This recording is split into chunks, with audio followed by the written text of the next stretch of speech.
Voilà, nous démarrons. Merci infiniment d'être présent au Centre culturel Anna et Simon Drahi. Nous accueillons ce soir Didier Nebaud, que vous pouvez applaudir chaleureusement. Je vais vous laisser la parole très très vite parce qu'on a très envie de vous entendre. Et Raphaël Ankawa, que nous saluons également et que je vous remercie d'accueillir, va nous présenter tous les travaux qu'ils font actuellement et qui sont des œuvres extrêmement importantes pour la mémoire et la transmission. Merci d'être là. Merci. Bon, donc je voulais vous remercier déjà au public qui s'est déplacé dans cette chaleur. Et bien sûr, je voudrais remercier les membres de la synagogue, le président, Harry qui nous a beaucoup aidé pour réaliser cette conférence, et bien sûr le grand rabbin Shalom, que je connais très bien, qui nous a tout de suite accordé cette conférence dès qu'il a entendu qu'il s'agissait du docteur Didier Nebaud. Et bien sûr, on va remercier Dieu de l'aide qu'il nous a donnée pour réaliser cette conférence. Je tenais vraiment à cette conférence qu'elle ait lieu à Levallois, car il y a eu plusieurs personnes qui ne pouvaient pas se déplacer. Donc voilà, on va peut-être démarrer avec les sujets, et bien sûr, on les démarre avec les sujets qui sont dans le programme, et qu'on va parler du livre, et on va parler aussi un peu de la mémoire du peuple du livre, GMPL. Donc je reprendrai la parole plus tard, et on passera aux questions après. Voilà. Donc je commence, vous m'entendez là, oui, tous?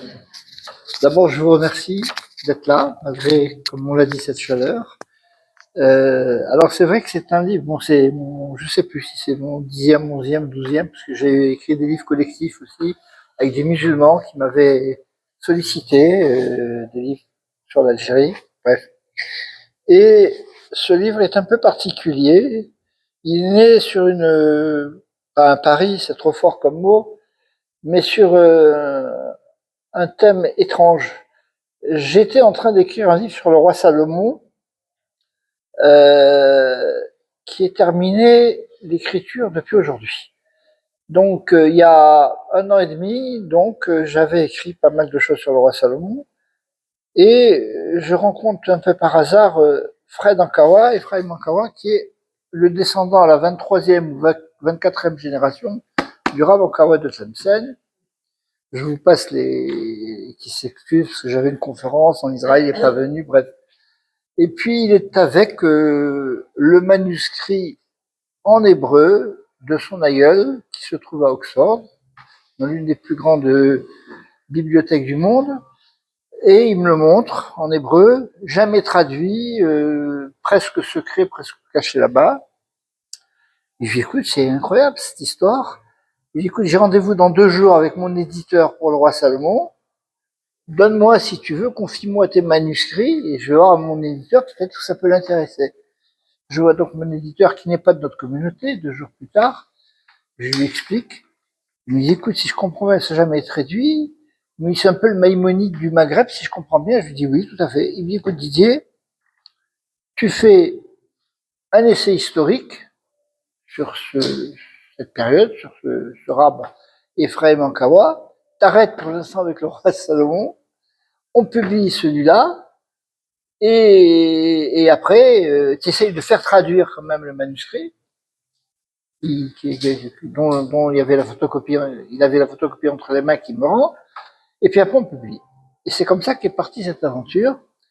Et j'ai mis 6 mois pour l'écrire, mais 2 explications, à raison de 13-14 heures par jour. Je plaisante pas, quand je dis 13-14 heures par jour, je me réveillais à 5 heures du matin jusqu'à 10-11 heures du soir, avec Rachel qui n'était pas du tout contente, mais c'est comme ça. Et je connaissais quand même déjà l'histoire, non pas d'Ephraim Ankawa, mais je connaissais l'histoire du Maghreb, puisque j'ai déjà écrit pas mal de livres là-dessus, et je connaissais également l'histoire de l'Espagne, du temps des premiers massacres, des premiers pogroms. Et c'est comme ça qu'au bout de 6 mois, le livre a été terminé, publié, avec beaucoup de conférences, beaucoup d'articles de presse, pas mal de choses. Et je vais vous en parler parce que je crois que c'est quelque chose d'un peu particulier. Pour parler de ce livre, à travers Israël Ankawa, qui est le père d'Ephraïm Ankawa, et Ephraïm Ankawa, ce livre, en fait, brosse toute l'histoire des séfarades, on va dire, vraiment, à travers ces deux personnages particuliers, puisque Israël Ankawa, et c'est par lui qu'on va commencer, et le livre commence par Israël Ankawa, le père d'Ephraïm Ankawa, Israël Ankawa est brûlé vif en 1391 en Espagne. Or, en Espagne, en juin 1391, très exactement le 6 juin 1391, c'est le début des premiers pogroms qui durent pendant plus d'un siècle. Non, pardon, excusez-moi. Les pogroms qui durent pendant plus de 6 mois, qui entraînent des conversions obligatoires de la part des chrétiens, des conversions épouvantables, entre 100 000 et 200 000 personnes converties que en 1391. Il y a eu d'autres conversions en 1405, 1407, 1411, c'est vrai, mais là, c'est les premières conversions, avec des milliers de morts qui entraînent l'Inquisition en 1480 à Séville et qui entraîne l'expulsion des Juifs d'Espagne en 1480.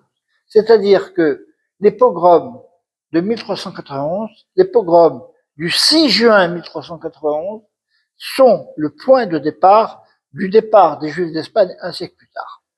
Et alors là, j'ai fait une découverte absolument insensée qui doit être quand même reconfirmée, mais c'est pratiquement sûr. En fait, j'ai remarqué que Israël Ankawa a été le premier martyr, le premier mort de tous les massacres du départ d'Espagne. Oui, parce qu'on dit d'habitude c'est à Séville, le 6 juin toujours, que les massacres ont commencé. C'est pas à Séville. C'est oui le 6 juin aussi, mais c'est à Écija, à 80 km de Séville, où Israël Ankawa, certainement rabbin itinérant, je suppose, de Tolède, mais à l'époque, il était à Écija, et c'est là que il a été brûlé vif. À l'époque, il y avait quelqu'un qui s'appelait Ferrand Martinez, un petit peu le diabolique de l'époque anti-juif. Non, ça c'est un siècle plus tard. Même genre que Torquemada, mais la différence, c'est que lui, il y avait de la violence et il prônait la destruction des Juifs. Et effectivement, dans le livre, je cite beaucoup de ces sermons assez violents à cette époque-là. Et à Écija, le 6 juin, à 7 heures du matin, il y avait donc Israël Ankawa qui venait d'écrire un livre. Et les chrétiens ne supportaient plus que les juifs écrivent des livres de cette nature. Voilà, c'était le Menorah Tamahor. Exactement. Ici. Il est très connu. Donc, Israël Ankawa a écrit ce livre-là. Et donc, un dénommé Sancho Diaz, j'ai retrouvé, hein, il y a des citations en espagnol, vous verrez, il y a des citations de tout ça. Un dénommé Sancho Diaz, qui était le bras droit de Ferrand Martinez, qui lui était à Séville. Donc, on était dans la période de Pentecôte chrétienne, et il monte toutes ces troupes contre ces juifs qui se permettaient d'être encore dans l'hérésie en continuant à écrire des livres hébraïques. Donc il les monte. Il savait que dans la synagogue à côté, c'était le matin de bonne heure, il savait que dans la synagogue à côté, il y avait effectivement ce rabbin d'Israël Ankawa. Donc ils rentrent dans la synagogue, ils mettent le feu, le rabbin brûle, la synagogue brûle, traînée de poudre. Il y avait beaucoup de juifs en Andalousie, dans cette Andalousie. Traînée de poudre, le village à côté massacre au bout d'une heure de temps. Le vide à cheval ou à dos d'âne, les émeutiers propagent la nouvelle. Tous les villages, avant Séville, il y en a 3. Il y a Sija, il y en a 3 autres, et il y a Séville. Et là, c'est à Séville qu'en milieu d'après-midi, que les massacres arrivent. Et alors là, il y a eu près de 4000 morts. Donc c'était épouvantable. Ensuite, le mois d'après, c'est à Tolède. Le mois d'après, c'est à Barcelone, d'où ma famille est originaire. Le mois d'après, c'est à Valence.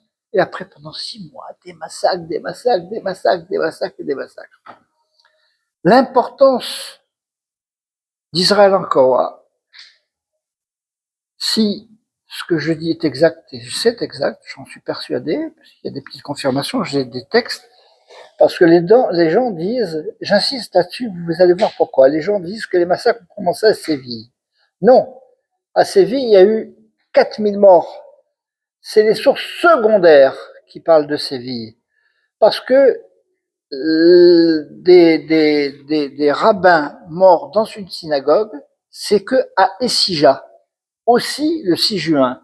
Donc, comme à Tolède, pardon, excusez-moi, comme à Séville, il y a des morts nombreux, mais pas un rabbin brûlé vif dans une synagogue, comme un rabbin l'après-midi ne porte pas de Sefer Torah, comme c'est le matin, comme on dit que effectivement ça a été, comment dirais-je, les massacres ont commencé par un rabbin brûlé vif, donc ça peut être que à Essija. C'est la preuve absolue. Et pourquoi c'est important? Parce qu'on a créé, on en parle à une association, on a créé, et un des objectifs, il y en a plusieurs, c'est de poser une plaque à Essija, dans cette Espagne maudite, pardon, dans cette Espagne folle d'aujourd'hui. Un des objectifs, c'est de poser une plaque parce que Israël Ankawa, c'est le premier martyr des Juifs d'Espagne. Le premier martyr, c'est très important d'être le premier martyr. Donc, si vous voulez, bien sûr, dans le début, je raconte tous ces massacres, tous ces pogroms, dans cette période de juin 1391, mais j'insiste de manière importante avec ce dont je suis en train de vous parler, c'est-à-dire que c'est le premier, parce que c'est rare de connaître le point de départ précis de n'importe quoi, d'un massacre en l'occurrence. Et là, on l'a, et c'est ce Ankawa.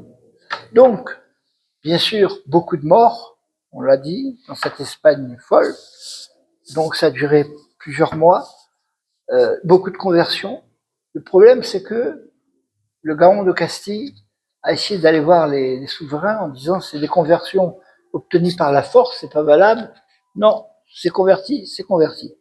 Donc, ils ont été obligés de rester chrétiens. Et l'Inquisition qui a démarré en 1481, un petit siècle plus tard, a commencé à Séville. Pour l'anecdote, aujourd'hui, vous allez à Séville, vous demandez le quartier de juifs. Il n'y a pas de quartier de juifs. Il n'y a jamais eu de juifs ici. C'est-à-dire, il y a une méconnaissance incroyable. Et un des objectifs, entre autres, avec ce qui se passe en ce moment en Espagne, avec cette façon d'être de ce premier ministre espagnol insupportable, c'est de cet oubli, c'est cette reconnaissance, c'est un des objectifs, et vous en parlez tout à l'heure, de la sensation nouvelle folle qui est en train d'être créée pour essayer de montrer cette, d'expliquer ça et qu'on veut effectivement cette reconnaissance. Donc, Israël Ankawa, c'est le point de départ de tout.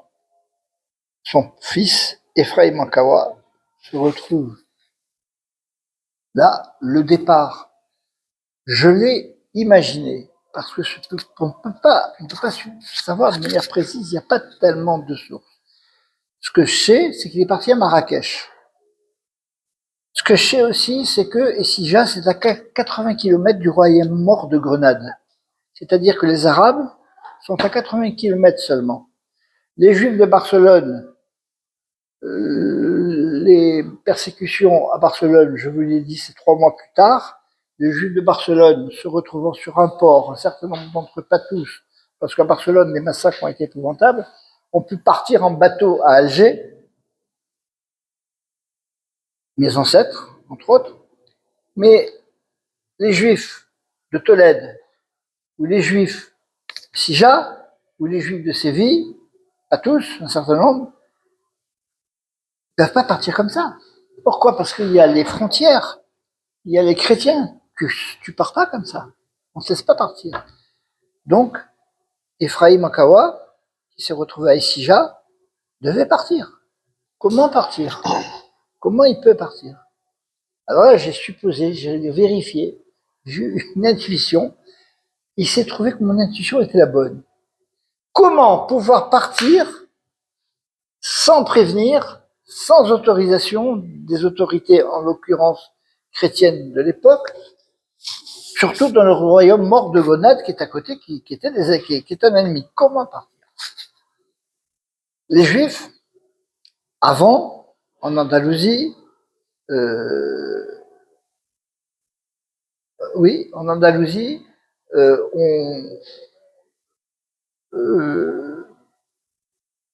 pardonnez-moi, j'ai un petit trou, parce que, effectivement, la chaleur m'a beaucoup affecté. Je prends un petit peu d'eau. C'est vrai qu'il faut, Non, parce que pour parler, là, il faut parler avec conviction, passion et force. Et comme il fait chaud, ça me déstabilise un petit peu. Et je donne pas l'énergie folle, forte. Je sais pas. Donc, oui, donc voilà. Comment partir? Or, il y avait des Juifs en Andalousie, il y avait des Juifs, bien sûr, à Séville, à Issija, il y avait des Juifs à Grenade, mais il faut savoir que moins d'un siècle avant, l'Andalousie était musulmane. Donc, les Juifs qui se retrouvaient en Andalousie, du côté de Séville, étaient sous l'empire musulman. Ils étaient parents avec des Juifs qui se retrouvaient à Grenade. Donc, ils avaient des cousins, il y avait des parentés. Et quand les chrétiens sont arrivés, ils ont pris Séville, il y a eu une frontière. C'est comme si vous avez de la famille en Belgique, parce qu'avant, la France et la Belgique, c'était un même État, et donc il y avait des Juifs de l'autre côté. Donc, la seule possibilité de partir en catastrophe, quand même, Fuir. c'était de trouver une raison. La seule raison valable que j'ai trouvée, et je l'ai confirmée, je suis fier de moi, quelle est l'autorisation que vous pouvez avoir de partir tout de suite, sans demander, sans prévenir en amont? La seule possibilité, c'est une naissance, une Brit Mila. Une Brit Mila, on ne prévient pas, on ne sait pas la naissance. Comme Ankawa est parti avec sa mère, avec un groupe familial, en groupe, tu pars tout seul. Donc ils sont partis en groupe de 8-10. Mais ils sont pas partis comme ça, ils sont partis avec un convoi musulman. Parce que à Issija, il y avait quand même des musulmans qui étaient là d'avant, puisque je vous l'ai dit, c'était un demi-siècle avant un territoire musulman. Les chrétiens ont pris donc Séville et Issija, et il y avait toujours des musulmans qui étaient là. Donc il y a des musulmans qui partaient, qui commerçaient donc entre le Grenade et l'Espagne, et il y a un convoi musulman qui est parti à ce moment-là, et c'est ainsi qu'ils sont partis dans leur territoire mort de Grenade. Et Grenade est à 80 km seulement de Issija. Tu pars pas comme ça en 5 minutes, hein. Non, ils partent en 5 minutes. Je veux dire, par là, tu n'arrives pas dans le royaume mort de Grenade en 5 minutes. Il faut quand même plusieurs jours, parce que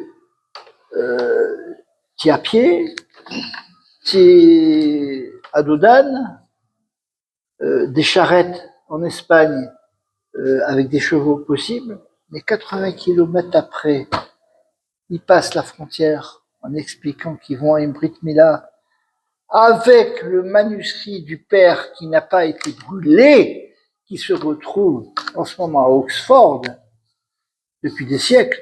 Et s'il y a une revendication possible à faire à Oxford, c'est ce manuscrit qui fait partie du patrimoine juif de manière phénoménalement importante, puisque c'est le manuscrit à partir duquel les pogroms, il y a eu les pogroms et tout. ce manuscrit pas brûlé qui est à Oxford, dans l'une des plus grandes bibliothèques du monde, il doit être en Israël, c'est gros comme une maison. On verra, c'est une autre histoire que notre groupe va essayer Bon, bref, il s'échappe. Alors, c'est un travail de 15 heures par jour. Hein. Et Rachel, elle était pas contente. Hein, mais un travail. Et donc, on passe la frontière. Et là, il y a un autre problème, un nouveau problème qui se présente. C'est que les Juifs, c'est des dhimmis. Et vraiment des dhimmis. Et pas des dhimmis un peu. Les Arabes, ils les tolèrent, mais il y a des conditions particulières. Pas de cheval, pas de... Le soir, tu dors pas dans la cité. Dans la cité, ils vivaient en dehors de la cité. Tu dors.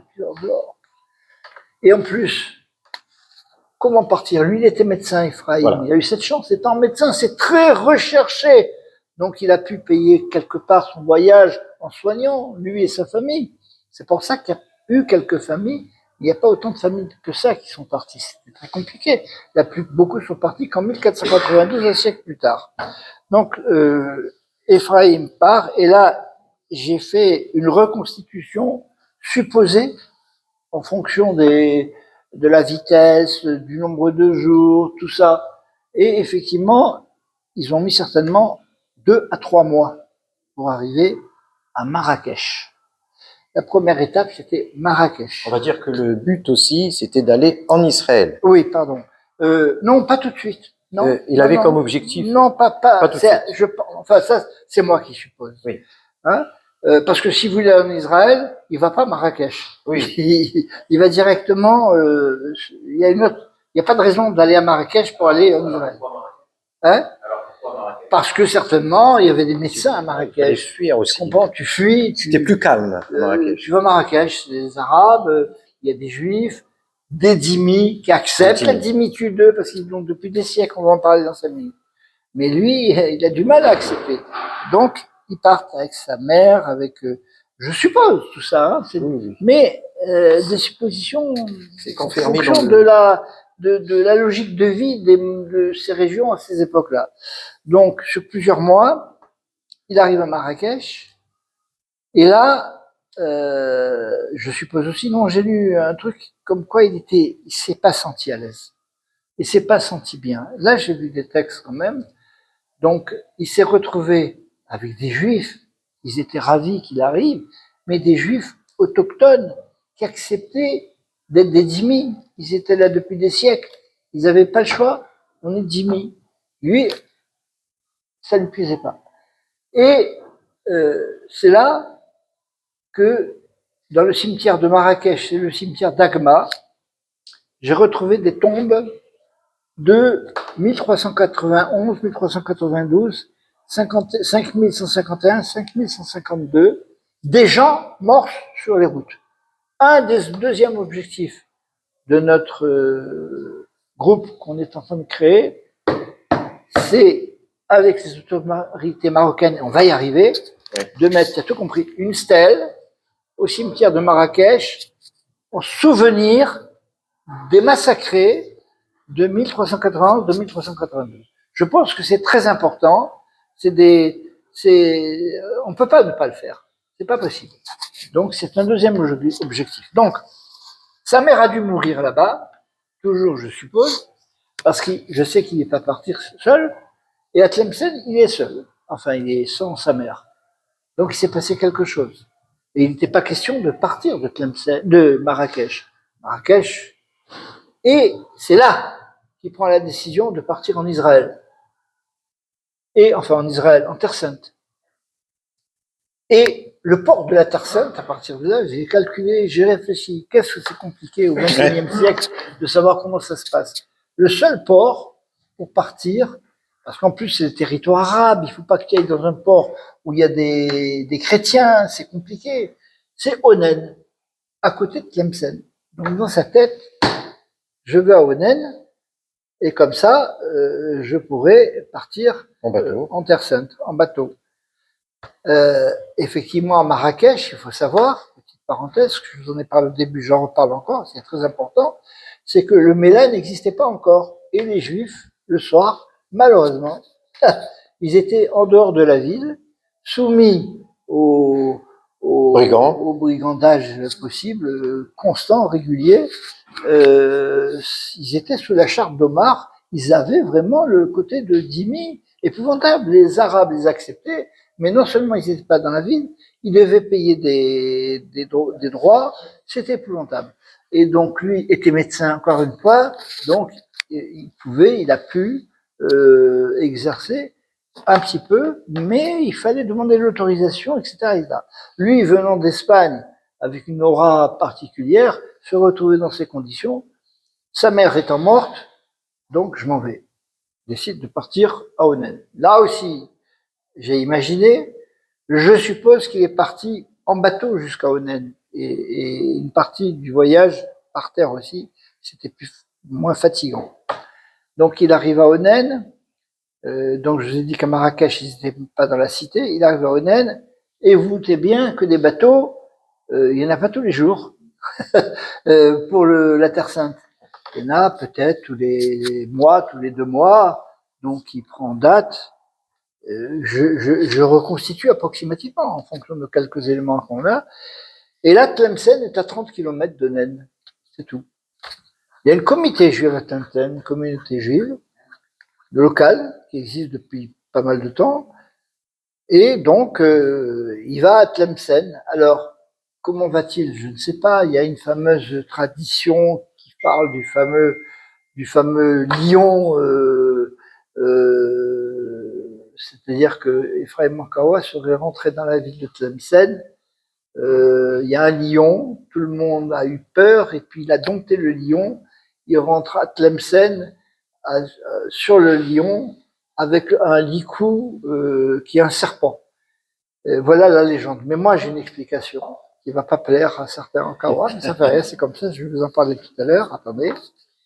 Il arrive donc à Tlemcen, et à Tlemcen, il y a le sultan Zianide qui apprend qu'un médecin réputé, talmudiste en plus, rabbin et médecin, qui vient d'Espagne, qui est là, sa fille est très malade, donc il fait appeler Ephraim en Kawa pour sauver sa fille, soigner sa fille. Et effectivement, il soigne sa fille, il sauve sa fille, et il demande à Ankawa, qu'est-ce que tu veux? Je te donne toutes les richesses. Merci, ce que tu as fait. Il dit, je veux pas de richesse. Je veux simplement que tu autorises les miens, le soir, à rentrer dans la ville. Ça a été le point de départ de tout. Parce que je vous ai dit tout à l'heure que les Mélas à Marrakech, protégés donc, ce n'est venu que plus tard. À l'époque, les Juifs dans tout le Maghreb n'avaient pas le droit de rentrer dans la ville. C'est la première fois que les Juifs ont le droit d'être dans la ville, d'être protégés. Donc imaginez l'aura qu'Ephraïm a pu avoir vis-à-vis de toute cette communauté locale qui est autochtone. Un médecin d'Espagne nous permet de rentrer.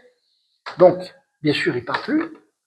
Il n'y avait pas de raison de fuir. Il reste, il devient le médecin du sultan. Et non seulement il devient le médecin du sultan, mais il se fait connaître, etc. Et là, j'ai fait une découverte. En guérissant sa fille. En guérissant sa fille, mais il n'a pas guéri. Elle a été guérie que provisoirement.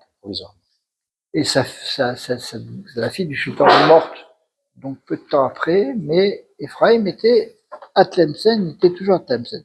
Et là, j'ai fait une découverte insensée. Insensée. Cette fille, de 10 ans peut-être, 11 ans, 12 ans, 8 ans, je ne sais pas, tout ça c'est décrit dans le livre.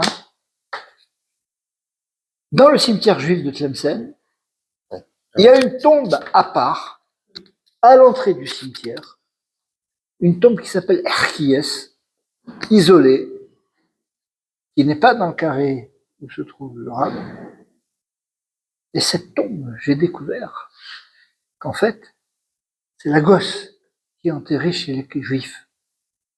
Erkies, c'est du berbère ancien. Vous savez le temps que j'ai mis pour comprendre ça et pour trouver. Vous pouvez pas vous imaginer les recherches, les journées, et j'ai recommencé, et j'ai recommencé.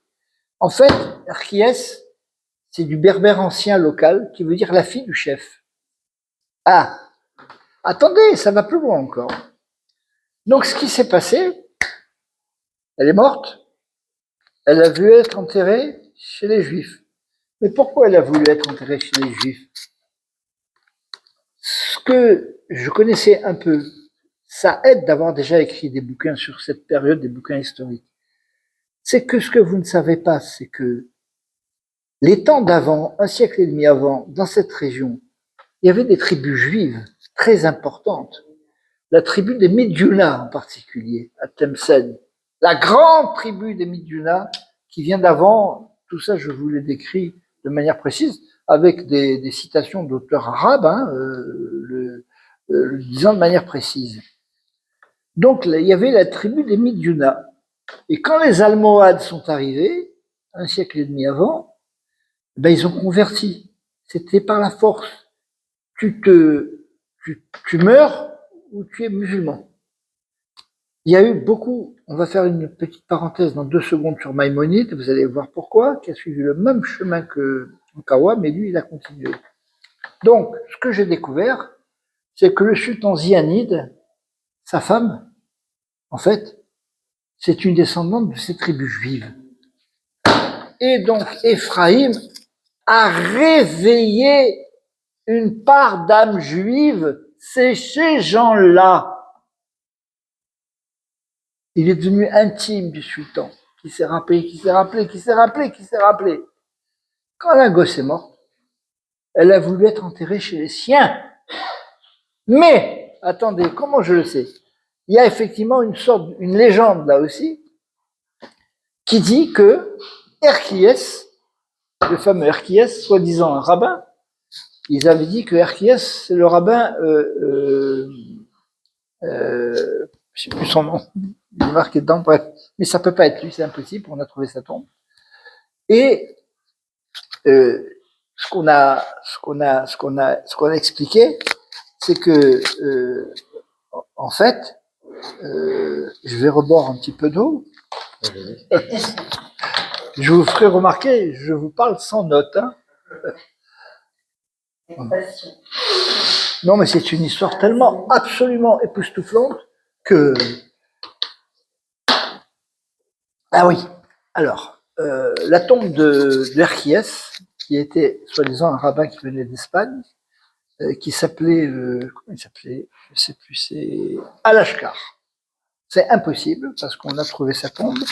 Et Al-Ashkar, ça n'a rien à voir. Comme Herkiès, Al-Ashkar, ils se sont dit c'est ça, faux. En fait, la légende qui a de cette époque, c'est de dire, en fait, elle est morte un samedi.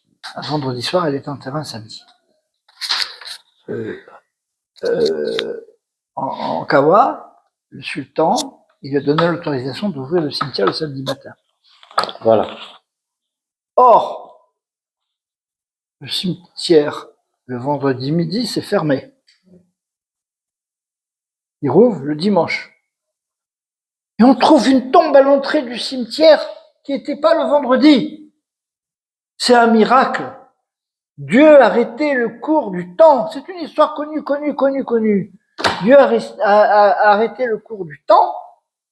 Herkiès est mort vendredi avant midi pour donner l'autorisation de faire la toilette, etc., pour qu'il soit mort avant vendredi midi. Alors qu'en fait, elle est morte, la gosse, le vendredi soir, je pense. Le samedi, le rabbin, il a ouvert le cimetière avec donc le sultan Zianide. Ils ont enterré la gosse à l'entrée de manière isolée pour pas être dans le cimetière quand même. La semaine d'après, ça j'ai trouvé aussi, le sultan est assassiné parce que je n'allais pas le dire. Il est enterré dans la nécropole familiale zianide de l'époque que j'ai retrouvée. Il est enterré avec sa femme et 2 de ses filles. Mais celle qui est morte, la gosse, elle n'est pas la confirmation de ce que je pense. C'est beau, hein? Et voilà l'histoire, parce que ce sont des tribus juives. Il leur est resté l'âme juive. Pourquoi cette tombe à l'entrée du cimetière? Parce qu'ils étaient quand même musulmans. C'est à cette entrée du cimetière que vous avez eu des femmes musulmanes qui sont venues sur cette tombe à l'entrée.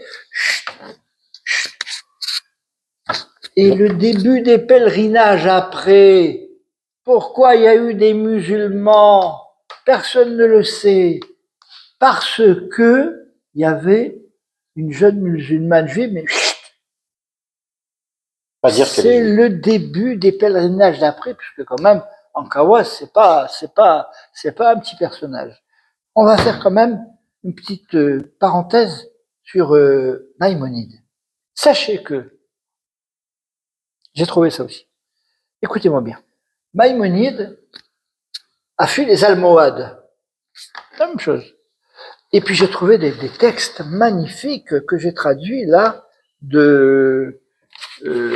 d'Israël Ankawa. Israël Ankawa, ça vaut la peine, parce que, attendez, parce que avant les temps des Almohades, ils étaient effectivement, ils étaient prisonniers de cette folie almohade. Et donc, je veux essayer de vous trouver un texte que j'ai traduit, pas moi, je suis incapable, mais que j'ai fait traduire concernant une partie du texte d'Ankawa. Voilà. Écoutez ça, je vous en prie, ça vaut la peine. Non, ça c'est Ibn Khaldoun, c'est pas celui-là. Voilà. Écoutez ça. Écoutez. Et parce que, en ces temps anciens, ça c'est au moment où les Juifs sont sous les Almohades, à Grenade.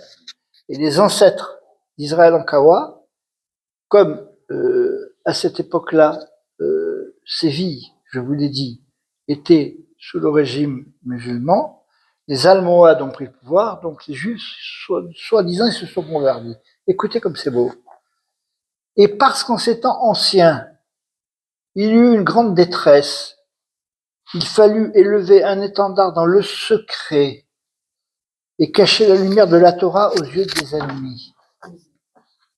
Une autre, les justes qui gardent la Torah à l'ombre d'un pouvoir étranger savent que leur lumière gémit en secret, mais soudain elle s'élèvera et persistera et ne s'éteindra pas. Il y a eu beaucoup de juifs, non seulement qui étaient dhimmis, certes, mais sous ces Almohades, ça a été épouvantable. Alors on revient, donc ces tribus, les Ianides de Tlemcen, les Midyouna, qui se sont convertis, la plupart se sont convertis. Aujourd'hui, vous avez beaucoup de musulmans qui sont d'origine juive. Certains le savent. Mais qui ont été convertis par les Almohades. On revient à Maïmonide. Il se sauve de Cordoue à cause, effectivement, des Almohades qui arrivent. Il se sauve, il va à Fès. Et là, en 1165, il y a le souverain almohade qui demande aux médecins aussi, comme Maïmonide aussi, de se convertir. Il s'appelait Cohen, je crois, en 1165, vous verrez. Il refuse, et il est tué, peut-être décapité même. C'était le coup de tonnerre pour Maïmonide, qui se sauve. Il va à Onen, il part. Mais lui aussi, il s'est sauvé avec sa famille. Tu pars pas comme ça sous les Almohades tout seul. Il a bénéficié de complicité musulmane, des soufis. Sachez que les soufis, c'est quelque chose d'un peu particulier. Et Abou Medyen, qui était le maître soufi de Tlemcen, c'est lui qui a permis à Maïmonide de partir. Tout ça, c'est bien expliqué dans le livre. Vous voyez? Donc Maïmonide est parti. Également, une autre histoire sur Maïmonide qui vaut la peine de vous être raconté, qui est dans le livre. Écoutez-moi bien, écoutez-moi bien. En 1000, Maïmonide, donc, on est 2 siècles avant. En 1100, non, 1200, je sais plus, 1100, pardonnez-moi, juste ça vaut la peine que je regarde. Oui, Richard Cœur de Lion. C'est quelle date en 1100. Voilà, la bataille de Jaffa, 1192. La troisième croisade, Richard Cœur de Lion. En 1192, il arrive à Jaffa, contre Saladin. Guerre épouvantable, beaucoup de morts des deux côtés. Saladin demande l'armistice. Et il y a un armistice, parce qu'il y a beaucoup de morts. Et cet armistice, entre Richard Cœur de Lion et Saladin, a été signé à Jaffa en septembre 1192. Qui a signé? C'est des hommes de Saladin avec Richard Cœur de Lion. Or, les hommes de Saladin, le bras droit de Saladin, il s'appelait, je ne sais plus son nom, le grand vizir, était son médecin-chef, sans lequel il ne faisait pas un pas, c'était Maïmonide. Oui. C'était Maïmonide. Or, j'ai trouvé ça aussi. Comment se sont faites ces tractations entre Richard Cœur de Lion et Saladin? Il ne parlait pas l'arabe, Richard Cœur de Lion. Et Saladin, il ne parlait pas le françois ou le latin. Et j'ai trouvé, c'était des interprètes hébreux.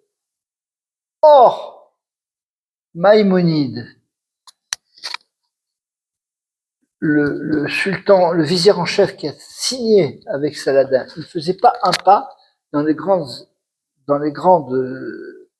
manifestations, il ne faisait pas un pas sans Maïmonide. Donc, j'ai trouvé des textes que je vais vous lire. Donc, Richard Cœur de Lion avait également des interprètes et juifs qui parlaient le latin ou le français et l'hébreu. Donc, ça s'est fait en hébreu.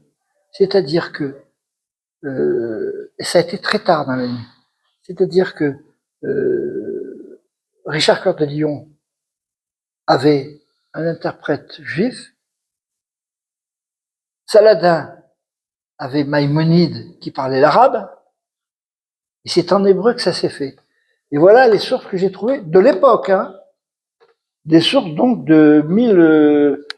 La bibliothèque du Caire. Oui, des sources du XIIe siècle, hein, quand même. Hein. Donc, par exemple, par l'intermédiaire d'interprètes qui connaissaient des deux langues, des paroles du roi furent transmises. J'en ai trois. Et la parole était traduite entre eux par l'intermédiaire d'un interprète. Donc, je ne peux pas l'affirmer à 100 000%.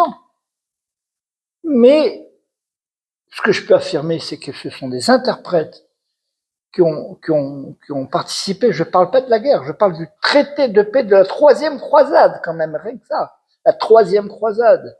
Richard Cœur de Lion, Saladin, ce sont des interprètes juifs. Or, Maïmonide, à l'époque, était le médecin de la cour de Saladin, le médecin personnel de la cour de Saladin, tout ça c'est connu, c'est sûr, et il ne faisait pas un pas lors des grandes manifestations sans lui.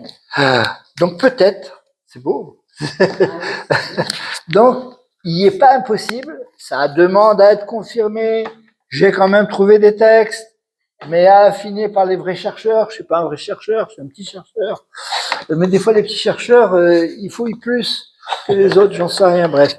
C'est beau, mais je crois que il y a eu de ça. Alors, il y a tellement de choses encore à dire. Je regarde la montre quand même, 9h20 déjà. Oui. Donc, après, ces manuscrits se sont perdus. On croit qu'ils se sont perdus, mais ils se sont retrouvés à Oxford. Alors, initialement parlant, On ne sait pas. Initialement parlant, je pensais que c'était en Italie qu'ils étaient passés par Lusato, un grand rabbin qui gardait énormément de manuscrits de l'époque, qui se sont retrouvés à Oxford. On va en parler dans 5-10 minutes. Ces manuscrits, théoriquement, soit ils ont été achetés, soit ils ont été mis en dépôt à Oxford pour une bouchée de pain, parce qu'il y avait des pogroms un peu partout, et les rabbins de tous les pays d'Europe, ils voulaient préserver leurs manuscrits, donc ils les donnaient à Lusato, mais également un siècle avant, par Oppenheimer, à Prague. Lui aussi, il avait acheté des manuscrits, et il les a mis à Oxford aussi, pour les préserver quand il est mort. Ça a été acheté une bouchée de pain. Et on va en parler après. Donc, il y a des manuscrits. Quand j'ai découvert ça, j'ai pleuré. Je vous jure, j'ai pleuré. Une partie du trésor du judaïsme se trouve à Oxford, consulté uniquement par des chercheurs en ce moment. Mais c'est à nous, il faut. Oui, elle a raison de faire une news. Il va falloir les récupérer. Complètement approprié. Ça ne savent pas, mais s'approprier. Donc, j'ai retrouvé tous ces manuscrits. Et alors, autre chose. Donc, le manuscrit d'Ankawa, une partie est traduite dans le livre à la fin, parce que le manuscrit d'Ephraim Ankawa, c'est un petit manuscrit qui n'est pas gros. La traduction, elle est en français, mais elle n'est pas mot à mot parce qu'il faut plusieurs mois pour traduire des manuscrits de cette nature-là. Donc, on a une manuscrit qui donne le sens de l'esprit. Je vais vous lire juste une page. Je vais vous lire juste une page. Par exemple, je sais pas. Voilà ce qui. Je vous lis une page. Il convient à tout sage de vivre parmi les hommes et non pas de se retirer dans les montagnes ou les grottes comme jadis. Peut-être sa génération ne compte-t-elle pas de justes tels que les anciens. S'ils s'isolent, beaucoup trébucheront. Qui les guidera, les corrigera, les soutiendra? La vraie piété n'est pas dans la fuite du monde, mais dans le service de Dieu, à travers le bien accompli envers autrui, en ramenant le peuple sur le droit chemin. Tels sont les véritables pieux, du Saint béni soit-il, non ceux dont la dévotion s'enferme dans l'individualisme et reste sans fruit pour les autres. Je ne vais pas tout vous lire, mais on a fait une belle traduction contrôlée par quelqu'un qui connaît ça et qui veut garder l'anonymat. Une dernière petite anecdote qui vaut la peine d'être racontée. J'ai eu cet après-midi. Figurez-vous, j'étais en train, c'était exactement,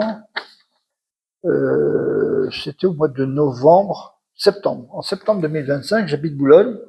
J'étais avec mon ordinateur en train de corriger les dernières touches. Et puis, je corrigeais l'endroit. J'étais donc à la Pitié-Salpêtrière, moi, étudiant en médecine, en service de cardiologie, et j'étais l'élève du professeur Cabrol, que vous connaissez peut-être. Et la première greffe du cœur s'est faite sur un de mes patients. Il s'appelait Roblin, je ne me rappelle pas du tout.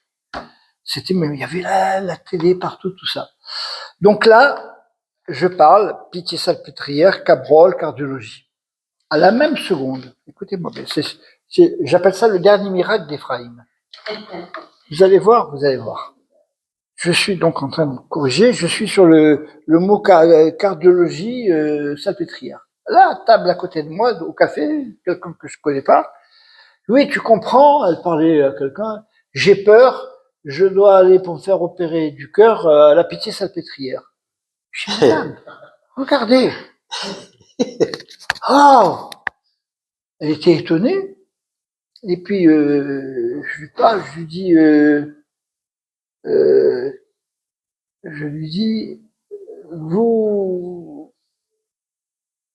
vous êtes originaire d'où? Je sais pas, comme ça c'est sorti tout seul. Elle me dit, je suis né du côté de Tlemcen. Attends, mais elle me dit, c'est une arabe, une musulmane. L'arabe. Attendez la suite. Elle m'a dit, je m'appelle Zoracha, je peux prendre ma photo. Et je lui dis, vous connaissez le rab de Tlemcen? Elle me dit, oui, mes parents, ils allaient sur sa tombe. Je lui ai dit, attendez, mais attends, c'est pas fini, c'est pas fini. Attendez, c'est beau, ce que je vais vous raconter, c'est magnifique. J'ai écouté, je crois que j'ai compris. Elle était angoissée, inquiète. Une opération du cœur lourde, hein, elle. Je dis, madame, je crois que j'ai compris. Je suis médecin. Le Rabban Kawa de Tlemcen était médecin. Je crois que c'est un message par mon canal. Ne vous inquiétez pas, l'opération va bien se passer. Elle se met à pleurer. Ah, oui, vous avez raison, vous avez raison. Elle me rappelle, on prend un café. Je lui fais une lettre à la salpêtrière, parce que on la soigne mal, tout ça. Je lui dis, je me présente. Je suis médecin à la retraite, j'étais élève du professeur Cabrol. C'est dans le service de Cabrol. J'ai été élève du professeur Cabrol, qui a été une des belles âmes du service. Je vous demande de bien vous occuper de Zora Shah. Son angoisse m'a fait mal. C'est pas fini. Donc on est devenus amis. Elle va partir à Tlemcen prochainement en vacances. Et elle va s'occuper de la tombe du Rab. Je crois que je ne pouvais pas ne pas terminer par cette histoire magique. Donc effectivement, c'est raconté dans le livre aussi, bien sûr. Donc voilà. Alors effectivement, je vais passer la parole. Avant de lui passer la parole, je voudrais le remercier parce qu'il est adorable. C'est un descendant Kawa, comme vous le savez. Et on a tous il y a des grosses choses à faire. Et ce monsieur qui est là, il fait partie du groupe que j'ai appelé GMPL. Il va vous en parler. Alors, merci Didier pour cette belle conférence. Donc, bien sûr, on donnera la parole aux personnes qui veulent bien sûr poser des questions. Et donc, je vais passer par rapport au groupe GMPL, on va dire les gardiens de la mémoire du peuple du livre. Bon, après, c'est pas tout à fait défini ce titre. On peut le modeler un peu parce que on n'est pas vraiment propriétaire on va dire des livres ou du peuple du livre, quoi. Chacun il peut être propriétaire de son propre livre. Donc, alors nous, on va dire le GMPL, on va dire il a des objectifs, donc et il a des moyens d'action. Donc les objets de l'association, c'est le GMPL a pour l'objet de la recherche, de collecter, sauvegarder et transmettre toutes les informations jugées pertinentes, quelle que ce soit de la nature, de la forme, en relation avec l'histoire, la mémoire, la culture, les traditions, les parcours, la contribution des Juifs séfarades et ashkénazes, fondement du peuple du livre, transmis à travers le message biblique. Donc voilà. Et l'association se fixe aussi pour objectif de devenir un centre d'études et de dialogue sur l'héritage, le passé et l'avenir du peuple du livre. L'association pourra aussi réunir et promouvoir les initiatives en Europe, en Israël et d'une façon générale, toutes initiatives dans tout le monde entrant dans l'objet de l'association. Bien sûr, tout le monde pourra s'inscrire sur ce site GMPL et faire avancer ses travaux. Donc, les moyens d'action, bien sûr, GMPL regroupera au sein et autres des historiens, des enseignants, des artistes, des écrivains, des chercheurs parmi ses membres adhérents. GMPL pourra aussi susciter des travaux de la recherche, organiser des groupes de travail, colloques, conférences, seul ou en coopération avec d'autres organismes privés ou publics sur les sujets relevant de son objet. Donc, tout le monde pourra bien sûr adhérer à ce site et déposer, si vous voulez bien, leur contribuer ou bien donner déjà votre site internet ou un numéro de téléphone qu'on puisse... votre adresse mail, voilà. Ou votre téléphone si vous le voulez. Hein. Si vous voulez, bien sûr, pour faire évoluer. Alors, bien sûr, c'est pour aussi faire valoir que les manuscrits, on pourra les rééditer une fois qu'on aura mis la main dessus et les publier de façon littéraire en hébreu, en français ou traduit, comme ça a été traduit par dans le livre que Didier nous a présenté. Donc voilà, si quelqu'un a des questions, bien sûr, pour un peu tout ce qui a été dit, et sur ce groupe GMPL, nous pouvons vous répondre dès à présent. Voilà. Oui, juste sur le groupe, il y a quand même plusieurs milliers de manuscrits, hein, qui sont un petit peu le trésor du judaïsme. Du Séfarade et Ashkenaz. Séfarade et Ashkenaz. Et il faut, dans cette période où nous sommes montrés du doigt, vilipendés, mal aimés, les rabbins viennent du passé pour nous aider, pour les faire connaître, non seulement auprès des nôtres, mais auprès des autres, les chrétiens surtout, les musulmans. Pour l'instant, c'est trop tôt, mais nous faire connaître, c'est ce que je pense. Oui, et il faut aussi préciser que ces manuscrits ont passé à travers les temps et ils ont été déposés chez la famille Luzzatto, David Yosef Luzzatto, c'est exact. Donc, et Oppenheimer. Et Oppenheimer. Dans ces manuscrits, il y a aussi des manuscrits du Ramchal, du grand Rav de Livourne, qui a écrit le Mesilat Yesharim. Donc, il y a plusieurs manuscrits qui sont parmi ces 500 manuscrits. On va dire que c'est quelque chose d'assez volumineux, puisque il n'y a pas seulement les manuscrits du Rav Israël Ankawa.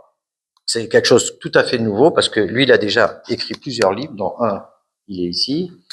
Et donc, ça va être carrément quelque chose d'important de pouvoir les rééditer ou se les approprier peut-être. Alors, on a le grand rabbin de France qui est avec nous, qui nous soutient.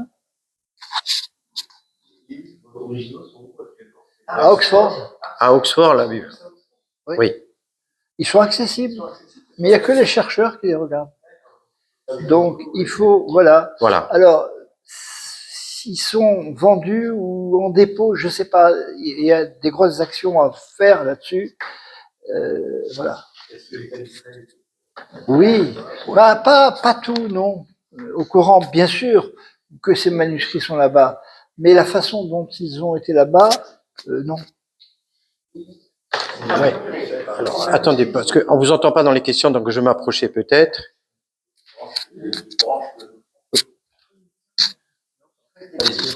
Les manuscrits sont de quelle importance? C'est-à-dire, c'est combien de pages à peu près par manuscrit? Milliers, hein. D'accord. Les manuscrits, alors, il y a de tout, mais il y a des manuscrits riches, forts, il y a même des manuscrits de Maïmonide, je crois. Et ils sont en hébreu? En hébreu, bah oui. En hébreu. D'accord. Et ceux qui veulent accéder pour une lecture, oui, ils peuvent les le chercheurs. Faire. Ils ont le droit de photographier oui, par exemple. Que les chercheurs. Uniquement les chercheurs. Voilà. Et je voudrais que ce soit vulgarisé. Alors, d'abord, on s'est dit, on va essayer de les récupérer. S'ils sont qu'en dépôt, ça va être très compliqué. Mais à défaut de pouvoir les récupérer, il faut pouvoir les vulgariser par des traductions en plusieurs langues, français, anglais, enfin plein de langues. Et je pense que c'est une mission importante. Pardon Didier, pourquoi sont-ils en dépôt? Ils appartiennent à ceux qui sont dans les camps, ou ceux qui sont morts. Est-ce qu'il n'y a pas ils ont été achetés pour une bouchée de pain. Donc on ne peut pas revendiquer. On arrive à tracer ça. C'est l'objectif, c'est ce qu'on est en train de faire. Ouais. Non, oui, bien sûr. Oui. Voilà. On vient de créer un collectif pour l'instant pour essayer de voir toute cette histoire qui commence avec Oppenheimer, qui commence donc au XVIIe siècle.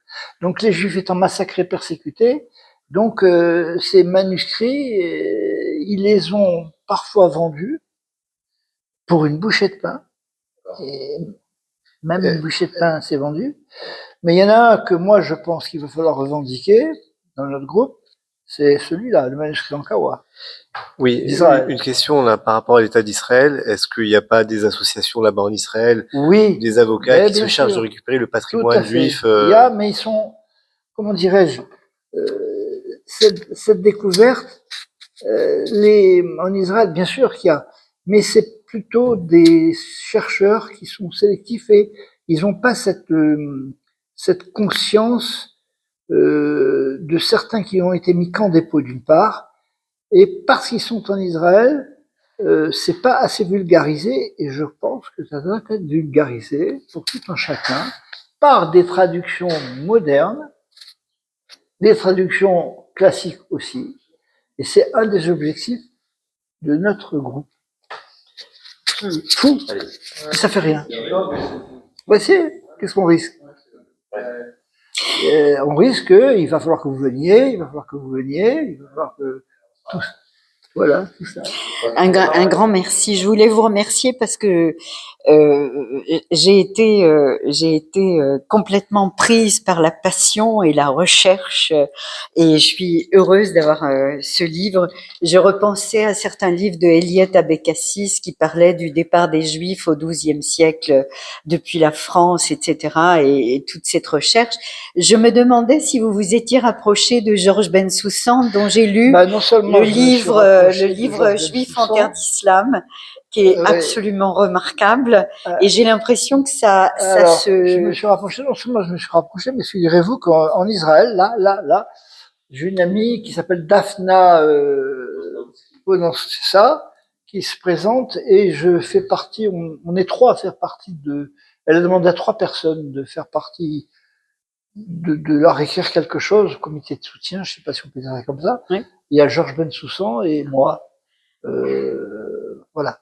Donc, une autre chose. Je voulais juste vous dire que par rapport à Oxford, il faut se dépêcher parce que l'islamisation de la Grande-Bretagne est galopante et je vais vous dire, le progressisme fait qu'il faut absolument que ces manuscrits rentrent chez eux, c'est-à-dire en Terre Sainte, et le plus rapidement possible. Donc je rejoins ce que disait monsieur, c'est pas, on verra. Voilà, enfin, merci en tout cas. Oui. 2 volets différents, absolument. Et là, Allez-y. Alors, je ne sais plus, il y a tellement. Quelque chose d'important. Pardon, ça va couper. Ça va revenir. Alors, on va boire de l'eau. Alors oui, donc, je vous disais que on a parlé de Bensoussan, on a parlé de tout oui, ça, c'est et ça. on a parlé après de Oxford. Mais avant Oxford, vous aviez dit, il faut... C'est par rapport à Israël, je crois, non? Je ne sais plus. Ça va me revenir. Donc, tous ceux Alors, ceux qui veulent des bouquins, j'ai apporté des bouquins. Vous pouvez les par obtenir. rapport au livre, vous voulez dire quelque chose. Oui, d'autres questions? Quelqu'un veut poser d'autres questions? Non? Oui. Je vais poser une question. Oui. Vous avez parlé du rapport des musulmans au cimetière juif, notamment à la tombe de Rabbi Ephraim Ben Kawa. Est-ce qu'aujourd'hui, au niveau de l'Algérie, il y a eu des périodes d'islamisme forts là-bas en Algérie, où est-ce que ça en est aujourd'hui du rapport Figurez-vous, dans notre groupe, nous avons monsieur que vous connaissez peut-être, Serge Benaïm, qui est président de comment on appelle ça, Kedacha, sur l'Algérie. Hein, partout. Et donc c'est lui qui est en rapport avec les autorités algériennes. Et on va voir si on peut effectivement sauvegarder. C'est dans notre. Alors, oui, je vais justement, par rapport à ça, nous on a toujours une connexion avec le cimetière par des musulmans, puisqu'il y a beaucoup de musulmans de Tlemcen qui sont en France. Donc on leur demande souvent comment ça se passe. Il est toujours bien gardé le site par rapport aux autres sites, aux cimetières algériens qui sont vraiment aujourd'hui détruits, comme on a vu la dernière synagogue d'Oran, ouais, qui a été rendue en mosquée. Donc carrément. Donc il y a même une vidéo qui est sortie sur un juif qui a été visiter J'ai des photos, moi, voilà. Voilà. C'est marqué transformé en mosquée. Transformé en mosquée. J'ai aussi des photos du cimetière. Voilà. Donc les cimetières aussi, ils sont un peu vandalisés là-bas, mais par rapport au cimetière, au cimetière de Tlemcen, de la tombe du Rav Ephraim, elle est préservée parce qu'il y a beaucoup de musulmans qui pèlerinent. Ouais. Ouais. Quelqu'un veut poser une autre question? Oui. Hier, j'ai vu je sais plus sur quel réseau social, c'était un Algérien qui parlait en anglais, sur l'ancien quartier juif peut-être d'Alger ou je sais pas, d'une ville, où il y avait les vieilles chaînes et le vieux cadenas, où, alors je sais pas qui c'était à la caméra, il disait là c'est l'ancien quartier juif, machin, en Algérie. Et il parlait en anglais, et il disait mais en Israël, et l'Algérien parlait, il disait Israël, hein. Et il disait ouais. Et c'était assez étonnant de voir. J'ai pensé à toi et je sais pas où ça a été filmé, Il y a, mais c'est un Algérien alors, qui est devant une grande porte il y a une qui dit que différence ça c'est une entre- ancienne synagogue ou je sais pas quoi. il y a une différence entre, malheureusement, le pouvoir politique et le petit peuple.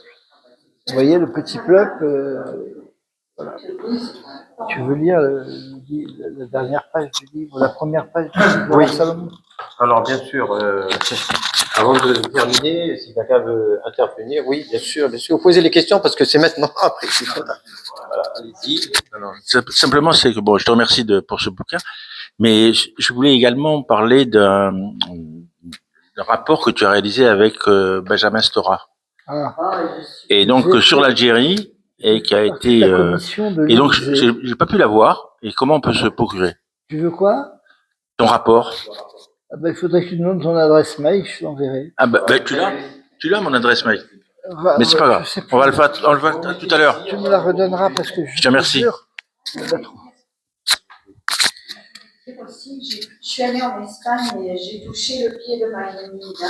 Mais il y a beaucoup de quartiers juifs qui sont préservés en Espagne. Oui, et certains. En revanche, les gens qui présentent, etc., nous disent qu'en gros, 70%, comme avec les conversos, les Maranas, tout Oui. ça, 70% de la population espagnole, Oui. cela a du sang juif. Certainement. Et cela explique peut-être cette abjection qu'est Sanchez. Il y en a beaucoup, oui. Oui, tout à fait. Je ne sais pas, mais c'est ce que vous dites. C'est vrai. Je pense que Sanchez, c'est un passage dans l'histoire. Oui, non, mais il va vite partir, hein. Oui, mais dans l'histoire, c'est malheureusement. Oui, une dernière question. C'était par rapport au pèlerinage. Par rapport au pèlerinage, aujourd'hui l'Algérie c'est un peu fermé pour les juifs. Hein, je pense pas qu'il y ait beaucoup de juifs qui aillent. Est-ce que, par rapport aux autorités algériennes, est-ce que vous avez pu vous entretenir, voir si c'était possible un jour d'aller pèleriner, faire des groupes Oui, pour y aller? je pense que ce sera possible. Parce qu'effectivement, enfin, C'est une, on est de la famille Ankawa, mais branche marocaine, de Rabat, de ma mère, côté de ma mère. c'est ça. Et ils ont construit là-bas, enfin, Je sais. il y a eu, bon, il y a eu la, C'est dans le livre. voilà, ils ont beaucoup agrandi là-bas, enfin, ils ont Rabbi Efraim Ankawa. C'est qui est le descendant d'Ankawa. Voilà. Et donc, la question c'était, est-ce qu'il peut y avoir un pèlerinage d'organiser? C'est un de nos objectifs du groupe. Ah ben justement, c'est l'objectif justement de réunir tous les Ankawas. Ça fait plaisir, voilà, des Ankawas du Maroc. Et il y avait un peu partout. On verra. Donc, bien sûr, ouais. Et donc, il faudra justement laisser votre adresse mail et puis on va vous mettre dans le groupe justement pour. Alors, Yohanan, tu veux poser une question? Vas-y, c'est pas grave. Moi, j'ai une question par rapport à l'origine du nom. Parce que on dit que il peut y avoir deux origines à ce nom, que ça peut venir de l'arabe et que oui, c'est de l'arabe. ça signifie éventuellement la propreté, mais peut-être l'hébreu aussi qui voudrait dire l'espoir de Dieu. Les deux étant cousins, et ce nom-là s'étant retrouvé en Andalousie, en territoire arabe, et je pense que l'arabe influençait beaucoup donc les premières couches de nos juifs qui étaient là et qui étaient du côté qui venaient certainement avec les siècles d'avant de par l'Afrique du Nord. Je pense qu'il y a une influence arabe quand même. C'est plutôt ça, je suppose. Alors j'ai donné à Raphaël la première page du Roi Salomon, qui est terminée aujourd'hui. Il va vous la lire. C'est un petit cadeau en avant-première, avant l'année prochaine. Écoutez. Oui, exactement. Donc voilà, tu as terminé aujourd'hui de ce que j'ai entendu. Donc après ça va. C'est la première page. Voilà, c'est la première page donc qu'il avait commencé à écrire. Et bien sûr, tout le monde connaît le roi Salomon. Donc le roi Salomon, le sage, le scribe, le prophète, le bâtisseur, Salomon, roi d'Israël, sage d'entre les sages, aimé des hommes et des peuples, pouvait s'entretenir avec les hommes des temps futurs, du futur.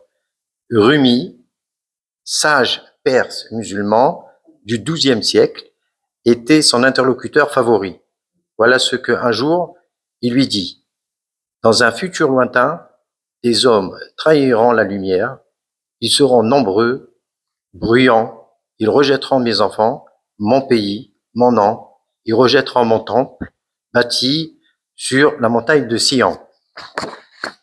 Non pas parce qu'il est pierre, mais parce qu'il est mémoire. Ils diront combattre le sionisme sans savoir ce que ce mot signifie. Ils croyaient lutter contre une idée politique, alors que c'est à l'âme juive qui s'attaquant. Sion, lien entre le ciel et la terre. Sion, fidèle à l'écrit. Fidèle à l'écrit. Sion, responsable devant Dieu et les hommes. Certains qu'on appellera antisémites voudront détruire le corps. D'autres, quand on appellera antisémites, voudront détruire l'esprit. Antisionistes voudront détruire l'esprit. Donc tous se trompant de combat.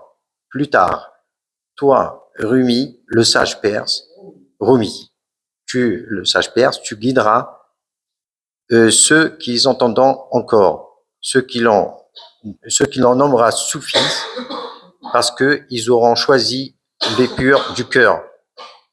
Apprends-leur à distinguer non pas l'orgueil, mais par la clarté, qu'ils ne confondent pas la ferveur avec la haine, ni la justice avec l'injustice. Dis-leur que les fils de Sion ont leurs cousins, sont leurs cousins. On ne fait pas la paix en niant l'histoire, mais en la regardant en face, qu'on ne guérit pas le monde en effaçant un peuple, mais en reconnaissant sa place. Les voiles, alors s'animeront et Rumi vit le temps se déployer comme un tapis infini, des exils, des destructions, des renaissances, et toujours ce peuple du livre blessé, mais vivant, contesté, mais debout.